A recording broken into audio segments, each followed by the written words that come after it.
बिस्मिल्लाहिर्रहमानिर्रहीम अस्सलाम वालेकुम all welcome to my YouTube channel. जैसा कि आप सबको मालूम होगा कि एयरफोर्स का कोर्स अनाउंस हुआ है 155 जीडीपी एंड रेलेवेंट ब्रांचेस। बहुत सारे कैंडिडेट्स ने उसमें अप्लाई भी किया हुआ है। तो आज मैं उसके इनिशियल टेस्ट के बारे में वीडियो बना रहा हूं, जिसमें मैं आपको इनिशियल टेस्ट के बारे में बताऊंगा कि इनिशियल टेस्ट में कौन कौन से सब्जेक्ट्स आते हैं, कौन कौन से टेस्ट उसमें होते हैं, कितना टाइम होता है, और मैं उन चीजों के बारे में आपको बताऊंगा जो आपने अपने साथ मस्ट सेंटर लेके जानी है टेस्ट के दिन, जैसे कि डॉक्यूमेंट्स हो गए, एनआईसी हो गया, एटसेट्रा। और इसके साथ साथ मैं अपना एक्सपीरियंस भी आप लोगों के साथ शेयर करूंगा, जो मैंने इनिशियल टेस्ट दिया हुआ था और उसमें कौन कौन से हार्डल्स आए थे। ट्रिक्स मैं बताऊंगा इनिशियल टेस्ट के बारे में, जिसके जरिए से आप इनिशियल टेस्ट क्लियर कर सकते हो। और इसके साथ साथ मैं आप लोगों को एक प्रिपरेशन की भी दूंगा, जिस तरीके से आप प्रिपरेशन करके टेस्ट को इजिली क्लियर कर सकते हैं। तो चले स्टार्ट करते हैं। स्क्रीन पर जो आपको नजर आ रहा है इनिशियल टेस्ट, इसके अंदर 3 टेस्ट होते हैं। First one intelligence test, the second one physics and third one English. सबसे पहले हम इंटेलिजेंस टेस्ट को डिस्कस करते हैं। इंटेलिजेंस टेस्ट को अगर देखा जाए तो इसमें 2 टाइप्स के एमसीक्यूज आते हैं, एक होता है वर्बल और एक होते हैं नॉन वर्बल। ये टोटल 100 एमसीक्यूज होते हैं और उसके लिए गिवन टाइम 30 मिनट्स का होता है। इन 100 एमसीक्यूज में से वर्बल भी होते हैं और नॉन वर्बल भी होते हैं। मैक्स एमसीक्यूज उन्होंने दिए हुए होते हैं। तो अभी मैं डिस्कस करने वाला हूं वर्बल इंटेलिजेंस टेस्ट। ये जो स्क्रीन पर आपको एमसीक्यूज नजर आ रहे हैं, ये मैंने जस्ट एग्जांपल के तौर पर आपको दिए हुए हैं। इसी तरह के एमसीक्यूज वर्बल में आते हैं। वर्बल का मतलब यह होता है कि आपको जो क्वेश्चन दिया हुआ होता है वो भी वर्ड्स में होता है और उसके जो ऑप्शंस होते हैं वो भी वर्ड्स में होते हैं। चलिए शुरू करते हैं। नंबर फर्स्ट को अगर हम देखें, which one is different from the rest. एक इस टाइप के एमसीक्यूज होते हैं जिसमें आपको 4 या 5 ऑप्शंस दिए हुए होते हैं, उनमें से एक डिफरेंट होता है the rest of the option से। तो अगर हम इनमें देखें, फर्स्ट वन ए है कराची, तो Karachi is the city of Pakistan. Okay, option B is Kabul, so Kabul is the capital of Afghanistan. C number option जो है वो दिल्ली है, दिल्ली इंडिया का कैपिटल है। और डी नंबर ढाका, ढाका बांग्लादेश का कैपिटल है। तो इन 4 ऑप्शंस में अगर हम देखें तो नंबर फर्स्ट ऑप्शन कराची इसमें से डिफरेंट है। विद रेस्ट ऑफ 3 ऑप्शंस जो हमारे पास है, option B, C and D, ये तीनों डिफरेंट कंट्रीज के कैपिटल्स है। और नंबर फर्स्ट जो कराची है वो पाकिस्तान का जस्ट सिटी है, तो नंबर ए हमारा करेक्ट ऑप्शन है। एमसीक्यूज नंबर 2 की तरफ हम बढ़ते हैं। इफ फीड इज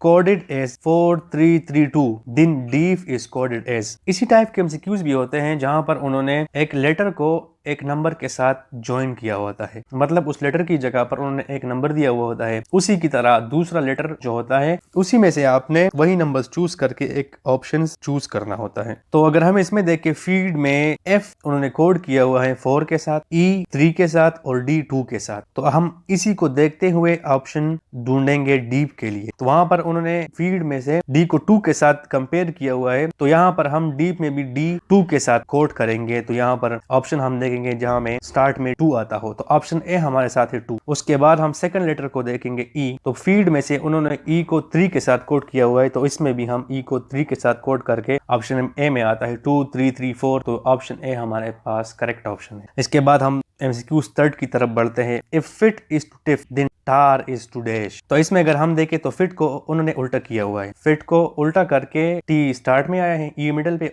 लास्ट में गया टिफ। तो हम इसी तरह टार को भी उल्टा करके उससे रेड आता है, तो रेड ऑप्शन में हम देखेंगे ऑप्शन ए है, तो ऑप्शन ए हमारे पास करेक्ट ऑप्शन है। तो ये वर्बल इंटेलिजेंस टेस्ट के एमसीक्यू इसी तरह के आते हैं। डिफरेंट टाइप ऑफ एमसीक्यूज होते हैं, उसमें आपने प्रिपरेशन करके जो प्रैक्टिस आप करते हैं तो इस तरीके से आपको आसानी होगी टेस्ट में। आगे बढ़ते हैं हम नॉन वर्बल इंटेलिजेंस टेस्ट की तरफ। अगर हम देखें नॉन वर्बल इंटेलिजेंस टेस्ट में, जो स्क्रीन पर आपको नजर आ रहा है, फर्स्ट वन एमसीक्यूज, यहाँ पर अगर हम देखें जो शेप उन्होंने दिया हुआ है, फर्स्ट जो हमारे पास वो ट्राइंगल बना हुआ है, सेकंड पोर्शन में सर्कल बना हुआ है और थर्ड पोर्शन में स्क्वायर बना हुआ है। तो इस शेप को उन्होंने वर्टिकल फॉर्म में शो किया है और इसमें से उन्होंने जो मिडिल वाला सेक्शन है, जो सर्कल वाला है, वो स्टार्ट पे ले आए हैं, थर्ड वन मिडिल पे आया है और जो फर्स्ट वन है वो लास्ट पे गया हुआ है। तो इसी तरीके से हमने ऑप्शन भी ढूंढना है इस दूसरे पोर्शन के लिए। तो उसमें से हम जो मिडिल वाला है स्क्वायर वाला वो स्टार्ट में ले आएंगे और जो उसके बाद वाला है सर्कल वाला वो मिडिल में ले आएंगे और थर्ड वन जो है हमारे पास ट्राइंगल वाला वो हम ले आएंगे लास्ट में और इसको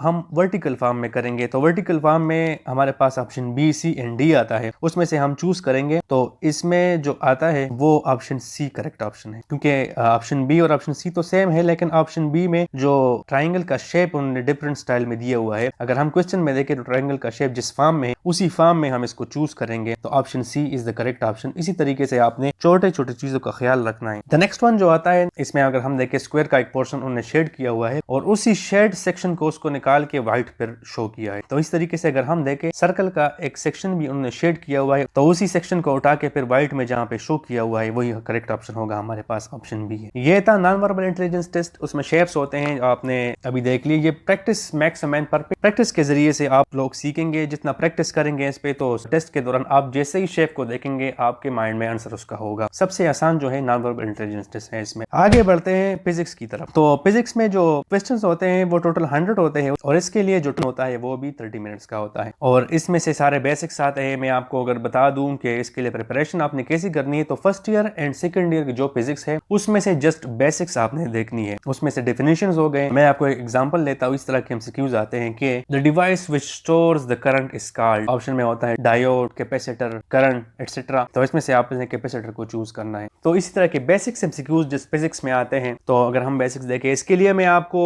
लास्ट में अपने जब पर्सनल एक्सपीरियंस शेयर करूंगा तो उसमें प्रिपरेशन के तरीके मैं आपको बता देता हूं। उसी तरीके से अगर आप प्रिपेयर करेंगे तो इंशाल्लाह आपका टेस्ट पास होगा इजीली। नेक्स्ट जो हमारे पास पोर्शन है वो है इंग्लिश का, द मोस्ट इंपॉर्टेंट पोर्शन, जिसमें से बहुत ज्यादा कैंडिडेट्स इसी सेक्शन में फेल हो जाते हैं क्योंकि उनको पता नहीं होता कि किस तरीके से इसके लिए प्रिपेयर करना है और कौन कौन सी चीजें हमें देखनी है कि इंग्लिश का टेस्ट पास कर सके। सबसे पहले मैं आपको बता देता हूं कि इंग्लिश का टेस्ट के एमसीक्यूज भी 100 होते हैं और उसके लिए टाइम जो गिवन होता है वो है 30 मिनट। इसमें द मोस्ट इंपॉर्टेंट वो है आर्टिकल्स, जो मैंने फेस किया हुआ है पर्सनली। जो मैं टेस्ट दे रहा था तो उसमें सबसे ज्यादा एमसीक्यूज आर्टिकल्स के थे, यूज ऑफ आर्टिकल्स, और इसमें इस तरह के एमसीक्यूज उन्होंने दिए होते हैं जो बहुत कंफ्यूजिंग होते हैं। तो इसी वजह से आपने आर्टिकल्स को बहुत अच्छे तरीके से प्रिपेयर करना है ताकि वहां पे आपको आसानी हो। The second one, use of preposition, ये भी बहुत ज्यादा इंपॉर्टेंट है। इसके लिए प्रीपोजिशंस पे भी बहुत सारे एमसीक्यूज आते हैं और इवन इसमें ऐसे एमसीक्यूज भी आ जाते हैं जिसमें 2 खाली जगह होते हैं। ऑप्शन ए में भी 2, ऑप्शन बी में भी 2, ऑप्शन सी में भी 2। तो इस तरह वो बहुत ज्यादा कंफ्यूजिंग हो जाते हैं। एक तो यूज ऑफ प्रीपोजिशंस ऑलरेडी आपको पता है डिफिकल्ट है, तो इसलिए मैं आप लोगों को सजेस्ट करूंगा कि इस पे आप जरूर काम करें, टेस्ट में फिर आपको आसानी होगी। थर्ड वन आता है यूज ऑफ एडवर्ब, इसको भी आप प्रिपेयर कर ले। Use of conjunction, active passive हो गए, डायरेक्ट इनडायरेक्ट नरेशंस हो गए, वर्ड्स मीनिंग हो गए। ये 2 जो मैंने आपको बता दिए, आर्टिकल्स और यूज ऑफ प्रीपोजिशंस, ये आपने मस्ट करने हैं और जितना आपसे हो सके उससे ज्यादा फोकस करना है इस पे। और द रेस्ट ऑफ जो मैंने दिए हुए हैं यूज ऑफ एडवर्ब्स और नीचे सारे, तो इसको आपने जस्ट टच करना है कि इतना आपको इसके बारे में जस्ट आइडिया हो जाए। एमसीक्यूज भी इतने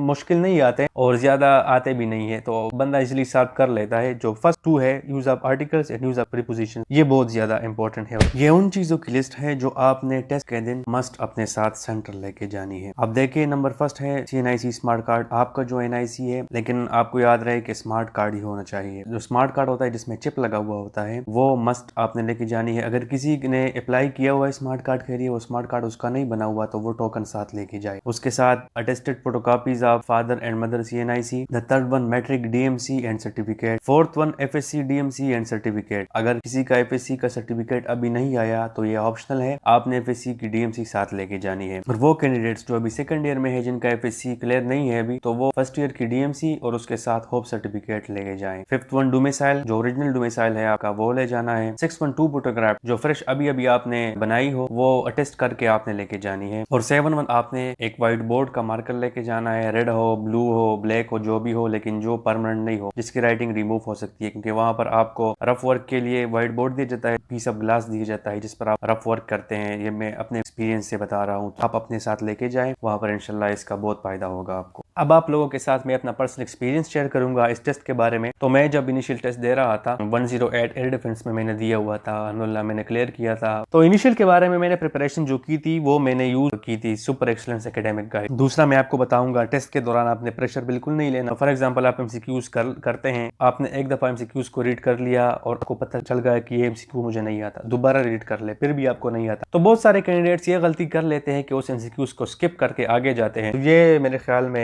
एक बहुत बड़ा मिस्टेक है, टाइम कंज्यूमिंग भी है। तो ये गलती आपने लोगों ने नहीं करनी। अगर आप लोगों ने रीड कर लिया एमसीक्यूज आपको नहीं आता तो उसको दोबारा रीड कर ले, फिर भी नहीं आता, बाद में भी फिर वो आपको नहीं आएगा। एक दफा उस पे आपका टाइम जाया हो गया तो उस पे दोबारा आके फिर टाइम जाया ना करे, उसी टाइम ही उस एमसीक्यूज पे सोच ले। नहीं आता तो ऑप्शंस में देख ले, जो आपको सही लगता है उसको मार्क कर ले और नेक्स्ट चले जाए। किसी भी एमसीक्यूज को आपने स्किप नहीं करना, क्योंकि बाद में फिर आपको टाइम नहीं मिलता है। किसी का भी कोई क्वेश्चन हो इनिशियल टेस्ट के बारे में तो आप कमेंट सेक्शन में मुझसे पूछ सकते हैं। सीरीज में वीडियोस आएगी टेस्ट के बाद, फिर मेडिकल का, फिर इंटरव्यू, ISSB, सब कुछ आपको इंशाल्लाह मैं पर्सनल एक्सपीरियंस से करूंगा। आज के लिए इजाजत दे दें, अल्लाह हाफिज।